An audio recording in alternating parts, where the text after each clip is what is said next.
माही का 10वां भाग, जैसे 1 लाख रुपया पेंशन मिलती है अगर, तो 10,000 रुपया पूरा पूरा कहीं दान में, यज्ञ में, पुण्य में लगा दीजिए प्रमुख जी। और लेकिन ब्राह्मणों के लिए क्या लिखा है वो भी सुन लीजिए। जो यहाँ से अर्थ का अर्जन करते हैं उनके लिए लिखा है 6वां भाग। आप 10,000 लगाएंगे तो उनको 40,000 लगाना चाहिए। आप 1 रुपया लगाएंगे तो उनको 4 रुपया लगाना चाहिए। विधि है शास्त्र की, कहा कि सर्वभोग दुर्गतिम ब्रजेत, यदि संपूर्ण खा लिए तो दुर्गति होगी, इसमें कोई बचा नहीं पाएगा। इसलिए शास्त्र का नियम है। और ध्यान से सुनो मैया आप भी। और ऐसा बताया तो कहा 3 पग भूमि दे दीजिए। कहा क्या करोगे? कहा नियम समझो महाराज। नियम है कि जिसकी भूमि में बैठ करके जब तप यज्ञ पूजा पाठ होता है, जिसकी भूमि होती है उसकी भूमि के जो पूर्वज होते हैं पितृ कार्य में उनको पहले देना पड़ता है। और देव कार्य में बिना किसी संकल्प के ना देना चाहो फिर भी 10वां भाग उनके मिल जाएगा उनको। लिखा है शास्त्र। तो कहा महाराज मेरी प्रार्थना है कि आपके द्वारा संकल्प की गई भूमि 1.5 बाई 1.5 में हमारा आसन बिछ जाए, हम भजन करें, बस इतने चाहिए। 3 पग। कहा हमारा ले लो जहां इच्छा हो। कहा इसे नहीं लेंगे। तब बिना रजिस्ट्री के लोग, यहाँ रजिस्ट्री के बाद लोग कह देते हैं नहीं फराड है, नहीं ये तो गलत काम है, नहीं हमारे दादा तो नहीं दिए, नहीं कह देते। अब आप संकल्प लीजिए, यही रजिस्ट्री था पहले। संकल्प ले लिए बस हो गया। आज भी हमारे यहाँ गांव में कुछ लोगों ने दिया है।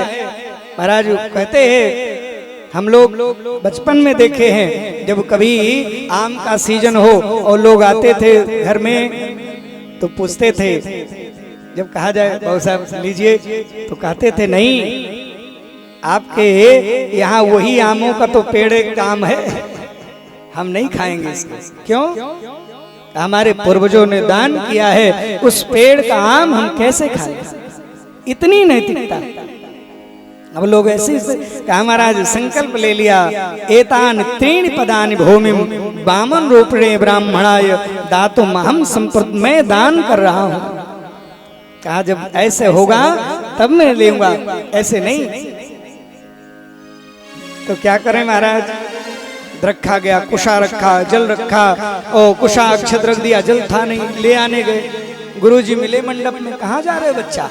का दान करने जा रहे हैं। कहा पगला गए हो? मतलब कहा रे बामन है? कहा बामन नहीं है ये तो।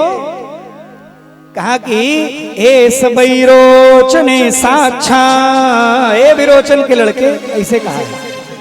ए विरोचन के लड़के, ये कोई बामन तिरपन नहीं है। ए सबई रोचने साक्षात भगवान विष्णुरव्यया कश्यप अदिति जातस्य देवानाम कार्य साधकः।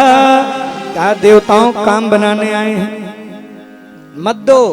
कहा कि हमने संकल्प तो मन से कर ही दिया है, अब तो नहीं देने का तो पाप लगेगा। कहा बहुत पंडित ना बनो। तो कहा 6 जगह ऐसी हैं जहां झूठ बोलने से पाप नहीं लगता। कहाँ कहाँ? स्त्रीषु नर्म विवाहे च वृत्यर्थे प्राण संकटे गोब्राह्मणार्थे हिंसायां नानृतम स्यात् जुगोप्सुता।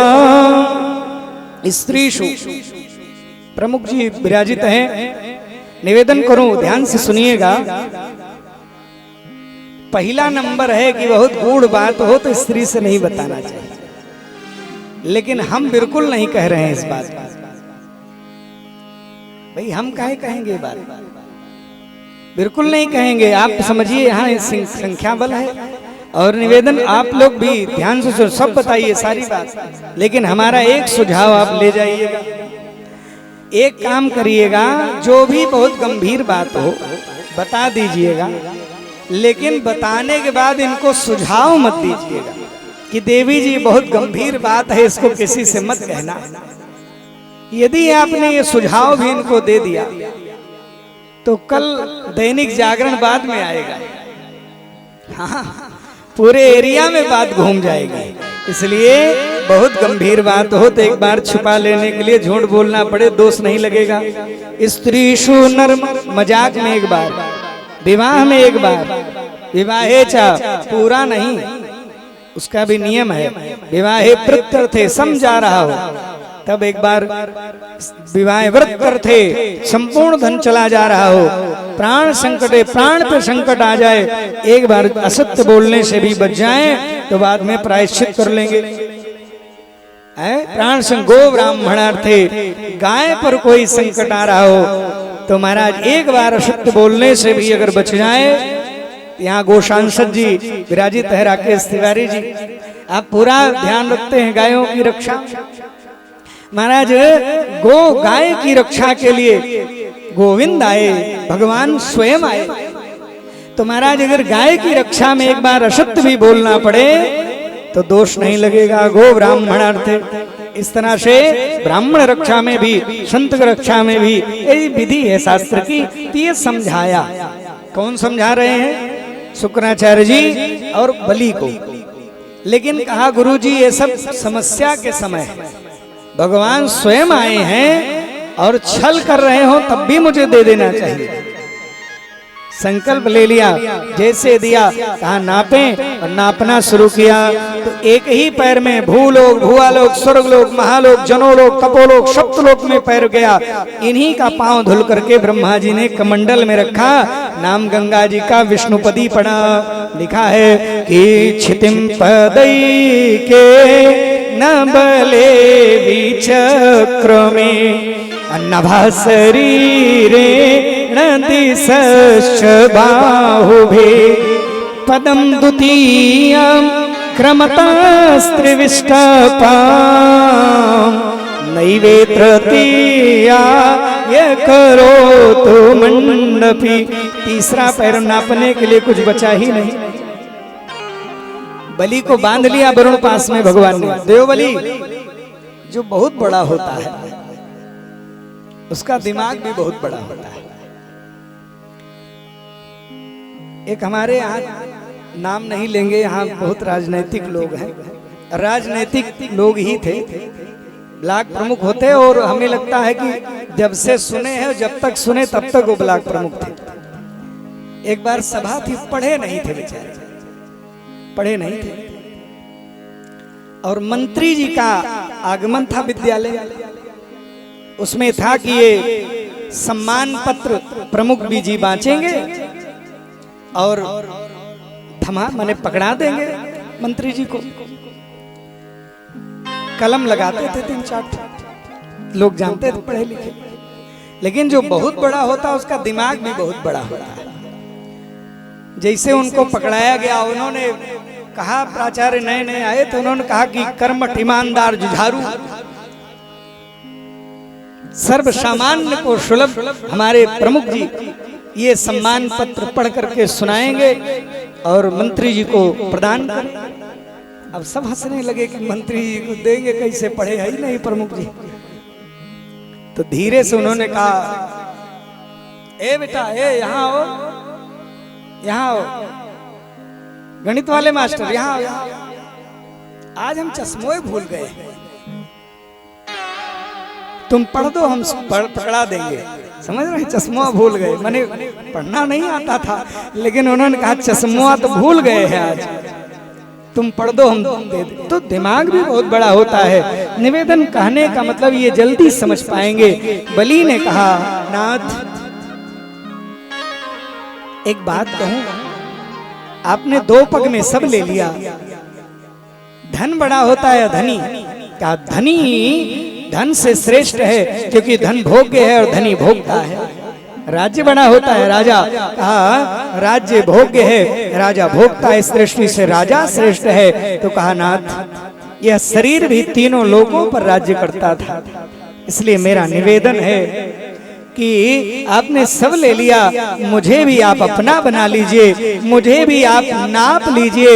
ये शरीर तीनों लोगों पर राज्य करता था, इसलिए मेरा निवेदन है यदुत्तम श्लोक भवान ममेरितम व्यचो वैली का शूरवर्य मन से करो मृतम ता न भवेत् प्रलंबना पदम तृतीया कुरु शीर्ष में निजम।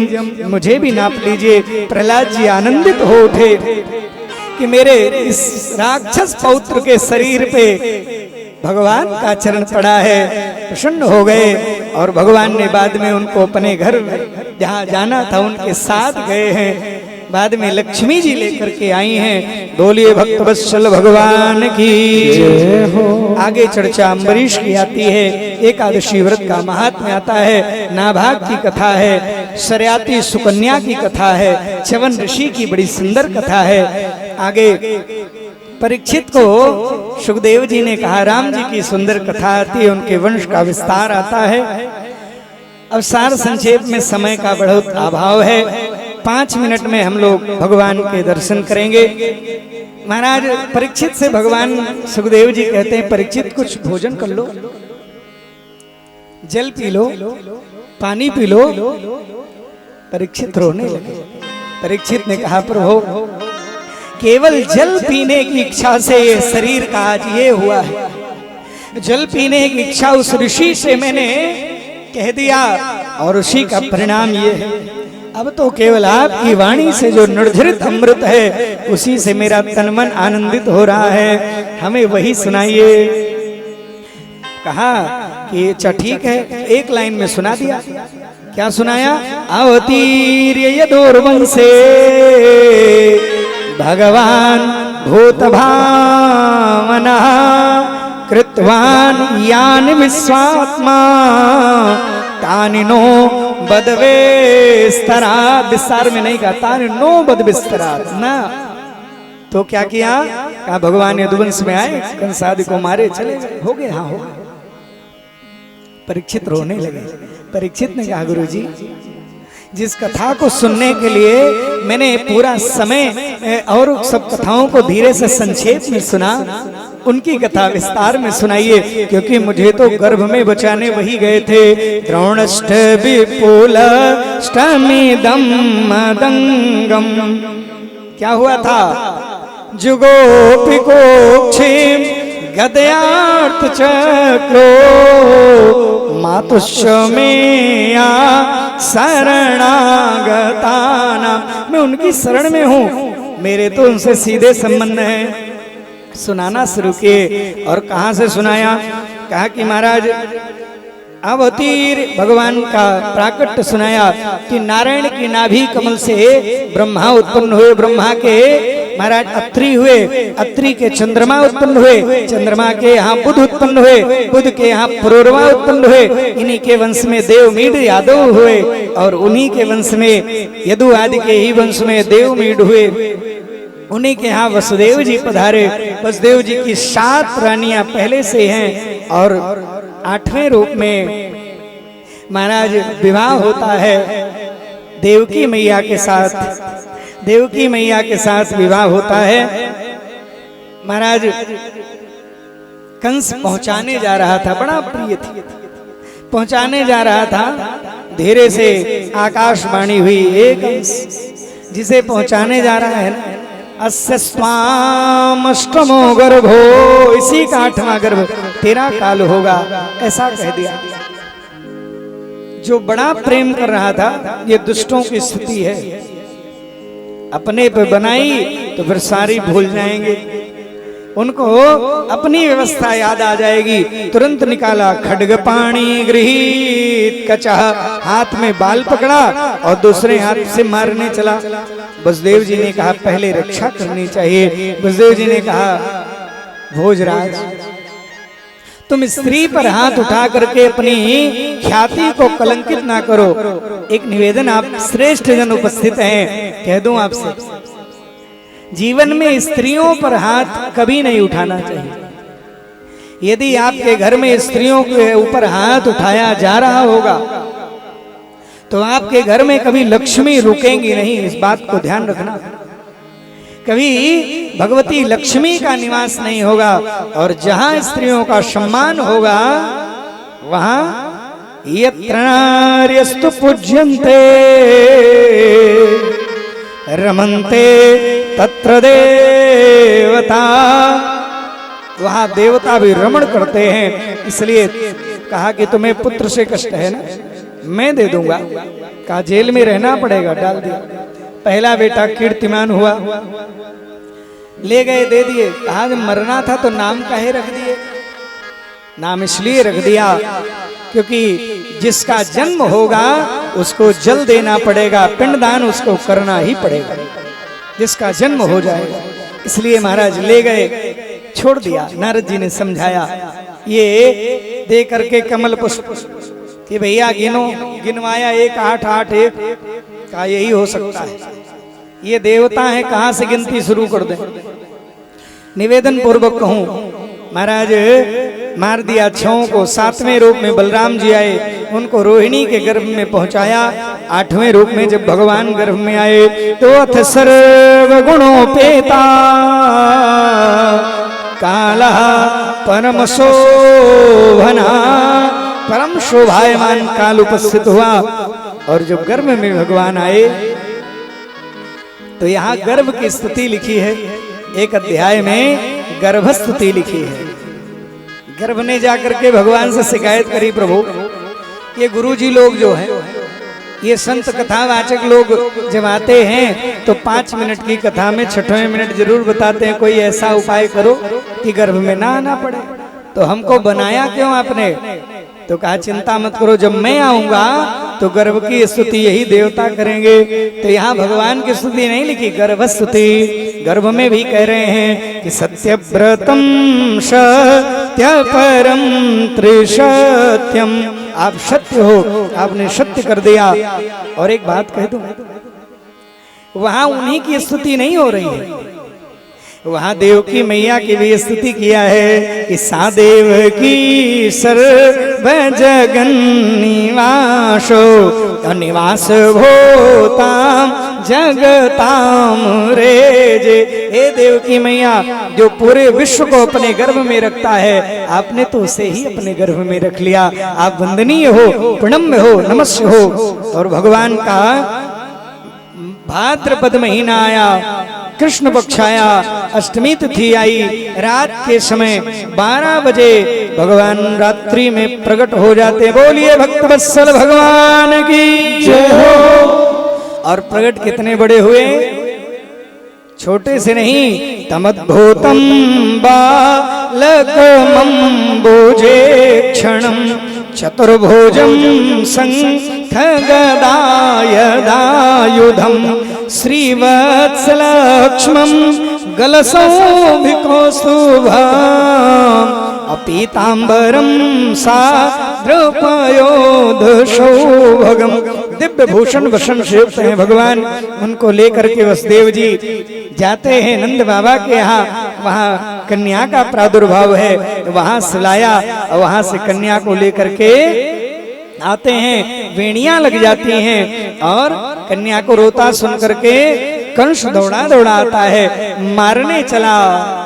देवी प्रकट हो गई और उछल करके आकाश में पहुंच गई। और लिखा है मार्कंडेय पुराण में, दुर्गा सप्तशती के 12वें अध्याय में 42वां मंत्र है। कहते हैं नंद गोप गृहे जाता यशोदा गर्भ संभव तत्सौ नासयिष्यामि विंध्याचल निवासिनी। बोल विंध्यवासिनी मैया की जय हो। और शास्त्र कहता है विंध्यवासिनी के जैसा देवी का तीर्थ पूरी पृथ्वी पर नहीं है। क्या? जो विंध्याचल में भगवती है वहां कोई अंग नहीं गिरा है, वहां साक्षात भगवती विराजित है। वहां कोई भी पूरी पृथ्वी पर देवी का स्थान विंध्याचल सदृश और नहीं है, इसलिए विंध्यवासिनी बनी, उनको बताया। और वहाँ क्या हो रहा है, आए हम लोग नंद बाबा के यहाँ चलते हैं। प्रेम पूर्वक जैसे पता चला, नंदा सुनंदा ने आकर के नंद बाबा को बताया कि बाबा आपके घर लाला